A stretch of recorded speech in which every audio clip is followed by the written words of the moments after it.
Hola, buenas tardes. Están en la radio Escucha. Como todos los días, tenemos una nueva novela por escuchar, con el tema Formación de territorio de Quintana Roo. Causas de la Guerra de Independencia. La Guerra de Independencia en la Nueva España tuvo varias causas. Entre sus influencias externas está el pensamiento ilustrado, la independencia de Estados Unidos, la Revolución Francesa y la caída de Fernando VII. Y entre sus influencias internas, se descontentó por la desigualdad, la desoportunidad entre los criollos y los españoles peninsulares, y las reformas borbónicas.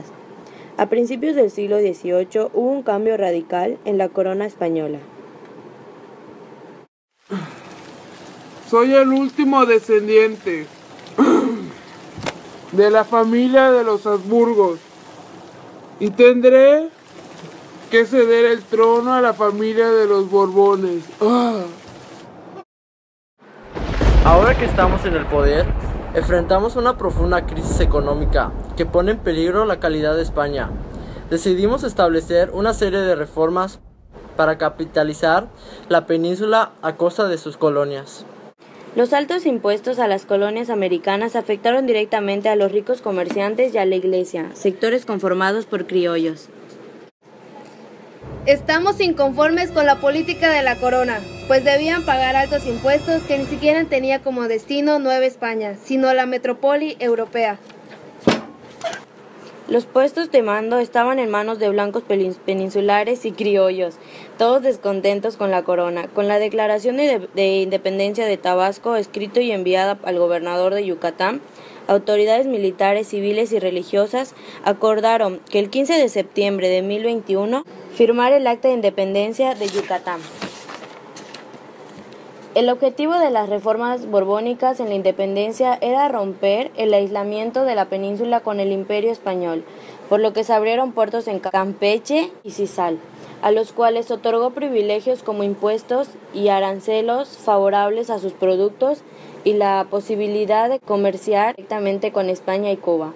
Otra causa es el surgimiento del pensamiento ilustrado, fenómeno que inspiró a españoles y americanos por rechazar un gobierno monárquico y establecer un gobierno liberal. ¿Por qué no nos permiten ejercer cargos más altos como virrey o gobernador? ¿Por qué solo los españoles pueden tenerlo? En Nueva España, la independencia de Estados Unidos en 1776 motivó a muchos criollos inconformes a encabezar un movimiento que buscara la autonomía de Nueva España. Mientras que el rey español Fernando VII estaba secuestrado en Francia, el ejército de Napoleón invadió España.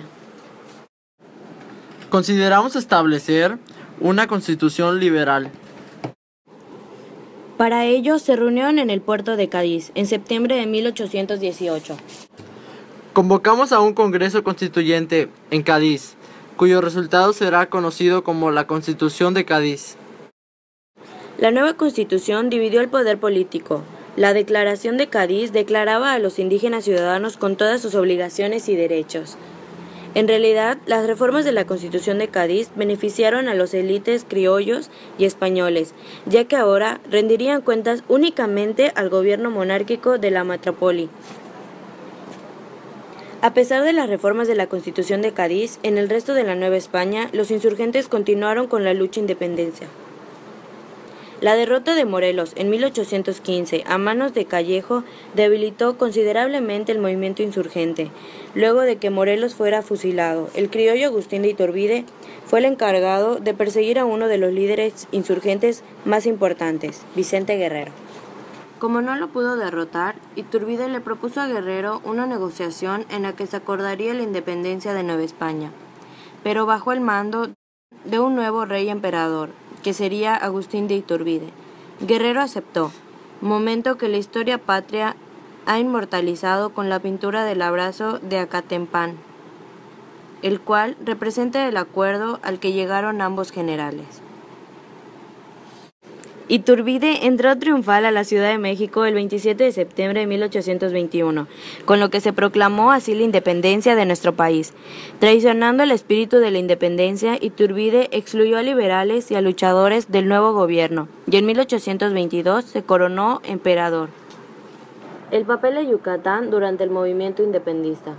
El pensamiento liberal tuvo a dos famosos representantes yucatecos, el poeta, ensayista y dramaturgo Pablo Moreno Triay y el capellán Vicente María Velázquez y Alvarado. Mi nombre es Pablo Moreno. Nací en Valladolid, Yucatán. Soy hijo de un comerciante español.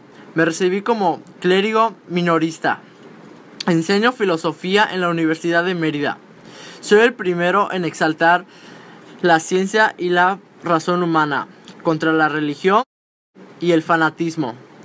Algunos de mis estudiantes fueron encarcelados, pero eso no impidió que floreciera el pensamiento independentista. Dos de sus alumnos destacados de Pablo Moreno fueron Andrés Quintana Roo y Lorenzo de Zavala. Soy capellán Velázquez y Alvarado.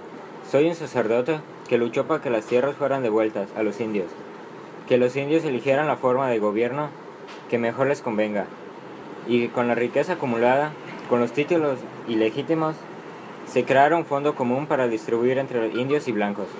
Miguel Hidalgo leía correspondencia liberal y realizaba en su capilla tertulias con los seguidores del movimiento independentista.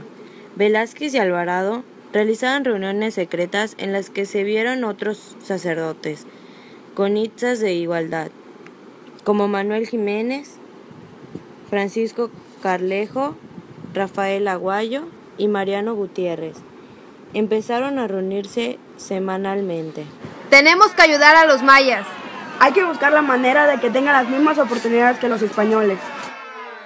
Más tarde se unieron los ilustrados, Lorenzo de Zavala, Luis Alonso Peón, Pedro Almeida y José Matías Quintana, padre de Andrés Quintana Roo. Así se formó la Sociedad Sanjuanista. El 15 de septiembre de 1821, después de la inminente alianza entre Guerrero a Iturbide y la declaración de Tabasco como Estado libre, las autoridades de la península yucateca se reunieron en Mérida para acordar la independencia de Yucatán. En cuanto al país recién independizado, llamado República Mexicana, Yucatán impulsó como condición para unirse como Estado que el gobierno fuera liberal. Movimiento separatista, Santiago Imán. La Constitución de Cádiz, en 1812, Yucatán no era independiente al resto del país. Dejó de estar atado a la capital novohispana, que a partir de aquel año solo rendiría cuentas a la metrópoli española. Sin embargo, el gobierno de la península siempre tuvo en cuenta el incorporarse al resto del país. Desde entonces ocurrió la promulgación de la Constitución de 1824, donde Yucatán tuvo declarado Estado de la República Mexicana. Después de la promulgación, en la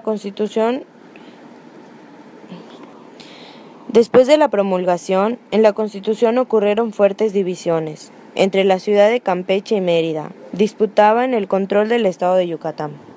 Yo, Santiago Imán, me levanto por segunda vez en armas antisimín contra ese gobierno centralista.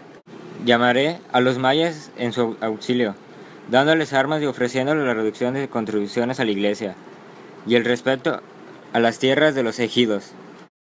La Constitución de 1824. Después de la entrada triunfal del ejército con Iturbide a la cabeza, México inició su historia como país independiente. Sin embargo, existían importantes diferencias entre la clase política dirigente, que ahora ya no se distinguía por castas.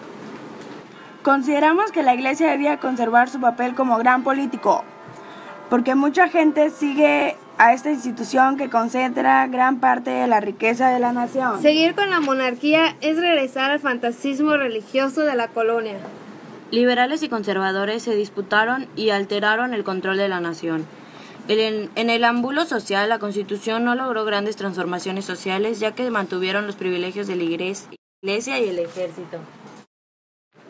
Permanencia y expansión de la hacienda.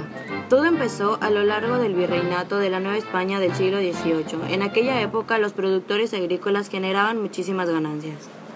Nosotros los dueños formaremos parte de otros grupos, con criollos, europeos y españoles. Trabajaremos de una forma de semiesclavitud. Nosotros los blancos consideramos que los mayas son unos flojos y no hacen bien el trabajo. Sin duda, los factores que impulsaron el racismo entre blancos y mayas fueron las condiciones de la extrema pobreza y semiesclavitud en la que ella vivía. Nosotros los mayas tenemos derechos y dependemos de nuestro trabajo. Los mayas estaban restringidos y a las finanzas locales dependían de su trabajo. Bueno, eso ha sido todo por hoy. Nos vemos hasta la próxima, aquí en Radio Escucha.